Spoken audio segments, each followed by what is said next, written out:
এটা বয়সৰ পাছত নিতৌ খোজকাঢ়া নিজৰ শৰীৰটোক ভালে ৰাখিবলৈ বাবে মানুহে বহুত পৰিশ্ৰম কৰে। তাৰে উদাহৰণস্বৰূপে আজি আমি দেখিবলৈ পাইছোঁ তৰুণ দা আৰু মদলা পেহা বৰ সুন্দৰ মনোভাৱেৰে নিতৌ খোজকাঢ়ি আহিছে। যাব দা দা যা ৱেলকাম। ৰাতিপুৱাই মানুহক সহায় কৰি কিবা এটা ভাল লাগে। তাৰে উদাহৰণস্বৰূপে বাইকত যোৱা দুজন মানুহ স্মল হেল্প কৰিলোঁ, মনত এটা শান্তি আহে। কিন্তু আমি ক'ত আছিলোঁ? ৰাতিপুৱাৰ পৰা যিটো নেকি খোজকাঢ়া শৰীৰ চৰ্চা, তাৰে উদাহৰণস্বৰূপে আমি তৰুণ দা আৰু মদলা পেহাক দেখিবলৈ পাইছোঁ।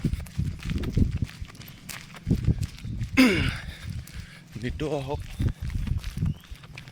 এনেকুৱা যদি ওলোটাকৈ দৌৰিলে খোজকাঢ়িলে যদি জীৱনটো পিছুৱাই গ'ল হয়, সকলোৱে হয়তো চেষ্টা কৰিলে হয় যে জীৱনত মানে ওলোটাকৈ নিয়াৰ মানে সকলোৱে মানে সৰুকাললৈ সকলোৱে পুৰণা সময়বোৰলৈ অতিমাত্ৰা ইচ্ছুক হৈ থাকে মানে,